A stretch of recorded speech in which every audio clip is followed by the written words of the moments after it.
Marge. Nagdawa na siyang buntis at kailangan na siyang maoperahan.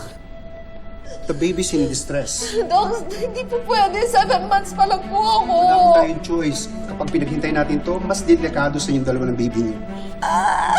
Pinakonta ko ng OB niyo para sa record niyo para sa amin. Marge, huwag ka mag-alala. Gagawin nila ang lahat. Ha? Laban lang. Kami muna pong bahala sa asawa niyo, sir. Oh. Sige po, kami na bahala. Ay, hindi ko siya asawa. Sige na.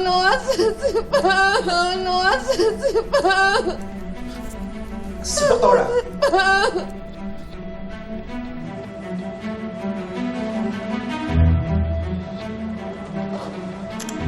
Or you have dialed is either unattended. Or you have dialed Nasaan is ka? either unattended or out of coverage.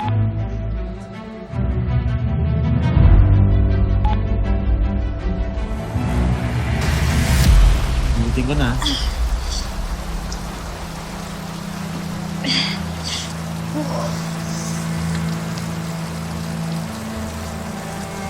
Okay ka lang? Ha? Parang namamagindi. Akin na dito. Dilutin ko. Sigurado ka? Sakali mawala yung sakit. Nandahan, ha?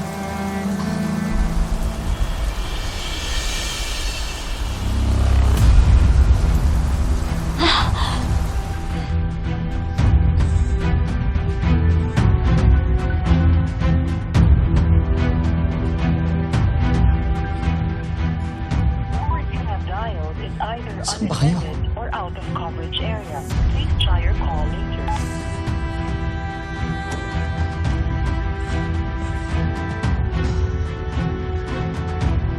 Or you have dialed is either unattended or out Come on, of Paolo. coverage area. Please try your call later.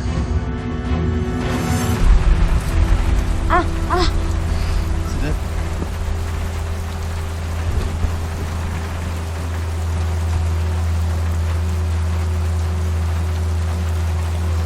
Ikot ko, ha?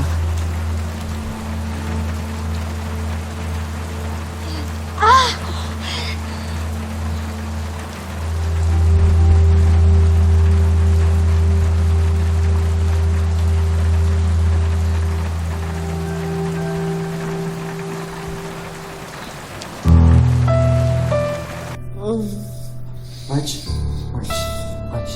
Nasa recovery room ka. Asan ang baby ko? Asan ang baby ko? Bakit hindi ko siya karga?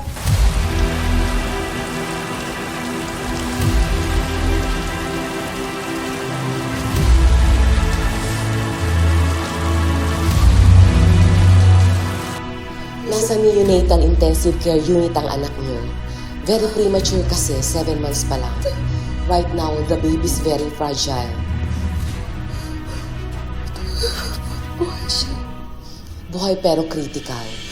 The next 24 hours are very important.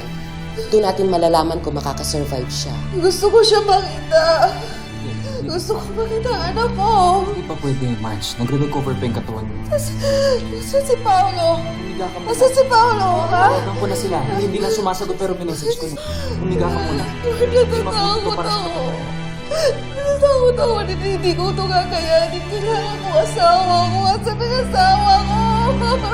Marge, tumingin ka sa akin. Makinig ka muna. Kung ano nangyari masama sa baby. Lumalaban siya, kaya sana lumabang ka rin. Nandito lang ako, hindi kita iiwan. Hindi kita papabayaan. Huwag isipin mo sa dito.